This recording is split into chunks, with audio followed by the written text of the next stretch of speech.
They are not trying to rob you of the opportunity to be in a happy relationship. In fact, it's the opposite. They left the door open for you to let someone better in. Like, isn't that amazing? That's a gift. I think that, yes, it's heartbreaking. Yes, it's devastating. Yes, if you actually try to process your feelings and not run away from them, it's going to be hard and you're gonna cry and you're gonna feel depressed and upset and angry. But when someone leaves your life, ultimately, there's a space that's open now for someone who's a better and more compatible match for you. It was wrong for them to stay. That's why they left. They were a wrong person to continue being in your life.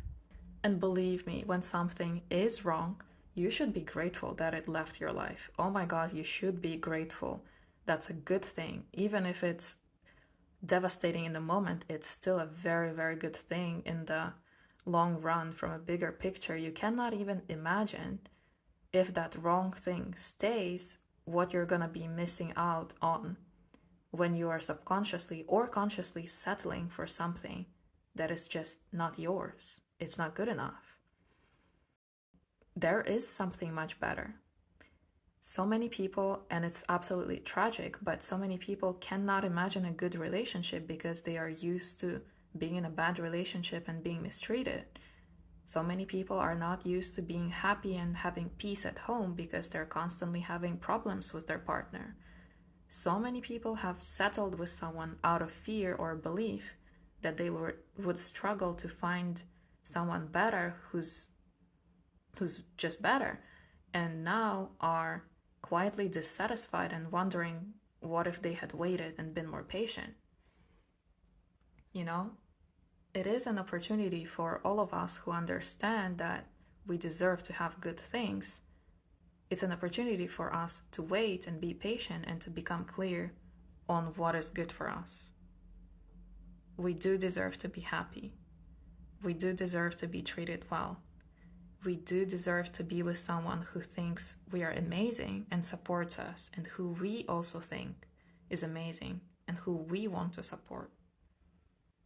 It's an opportunity for those of us who understand to not settle, to work on our subconscious beliefs, to work on our mindset, knowing that there's nothing wrong with us. Yes, we all have flaws, but it doesn't mean there's something wrong with us. Yes, so basically, to leave what's bad, to allow what's better to come, and to believe fundamentally that we deserve to raise our standards and to wait for something better. We don't have to settle. Men, you can have standards on how you want to be treated in a relationship. It's not all about what you're able to provide. It's not all about what you're able to give. It shouldn't be all about what you got to offer. It also should be about who you are, how you want to be loved, how you want your partner to treat you. You know, it's about how happy you are together. It's about how good of a team you are together. It's not just about you being strong and you being resilient for them. It's about how you work as a team. Your partner is a person who you should be able to trust. Your partner is a person who naturally should be able to make you feel more confident, who you can open up to. You don't have to be alone. You don't have to be alone in a relationship.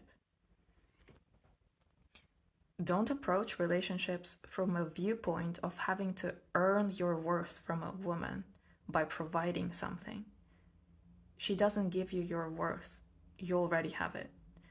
And also, if you already know that you have your worth, you would not be so triggered by criticism or feedback. It's not an attack on who you are, it's feedback. Just like it's feedback at work. You can listen to it or not, but usually when there's feedback, typically there's some truth to it. If it's a reasonable person who you can trust who's saying that, you might as well take it in. Because when we take in feedback, that feedback could make our life actually easier, not harder. So let other people express themselves. Express yourself as well. If it's friendships, I know for men, you're so used to not expressing yourself emotionally in friendships because no one initiates that. And then you kind of get used to, you have this habit of just not doing it. But someone has to initiate. That might as well be you. In a relationship, when you're with a woman who's emotionally intelligent, it's easier to talk about emotions, and she probably won't judge you as much. And I'm not saying you have to overshare and throw everything on them, but I'm saying if you're with a good person, you probably can trust them and talk to them. You probably can share. You probably don't have to carry a burden and try to figure out everything on your own. That's probably not necessary. So your thoughts that you're carrying in your head all the time, they don't have to be your alone thoughts. The thoughts that you're just constantly listening to on your own and you're constantly responsible to have on your own. Let them out. Believe me, it's such a relief to just verbalize what you think sometimes, because then it's not stuck in your head and someone can give you such an interesting and such a useful opinion sometimes that you would not have come up with such a solution or such a perspective on your own. You might think you have to be tough and strong and be able to deal with everything on your own, but you are limiting yourself in terms of how much help and support you can quickly have from someone else. Other people are there to help you.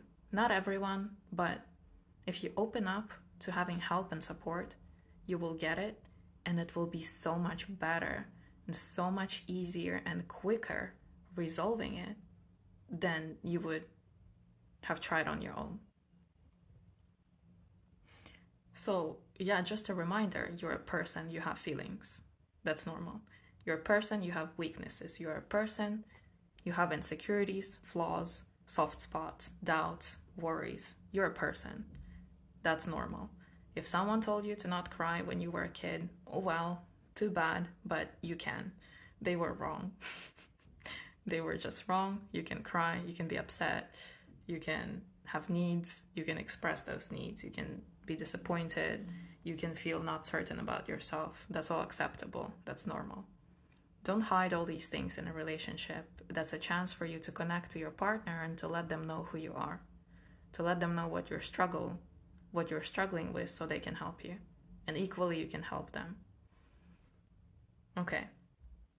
So, if you are interested in attachment styles and you feel like you normally struggle to communicate and you struggle to open up and you withdraw when there's conflict, maybe look into an avoidant attachment style.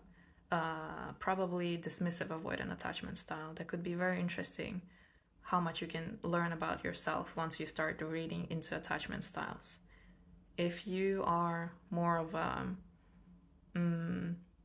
needy kind of person, like you get like insecure or very anxious in a relationship and you pull on the person and you text them and call them a lot and you're very uncertain about them leaving you or them staying with you, maybe read into anxious attachment style. Also very interesting to find out how that works. It's quite different.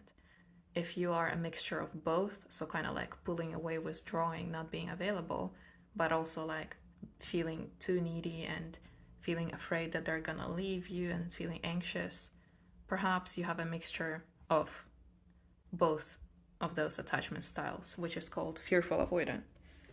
Again, very, very interesting to read about that and to just see how much that applies to your life, to your career, to your friendships, to your relationships. Very, very interesting. So, yeah, that's pretty much it. Let yourself feel. Don't be with someone who expects you to be perfect. Do not expect your own self to be perfect. You don't have to be strong all the time. Relax. You got a life to live. It's much more fun and everything flows better when you just open up and let go, So let go of the belief that you gotta be stoic. It's bullshit. Let it go. Just be you. No need to play out a masculine role. It isn't real. It's just a construct. You can just be a person. So having said all that, I will be releasing a hypnosis recording soon specifically for men to build self-esteem and acceptance. So subscribe and wait for that, and I will speak to you soon.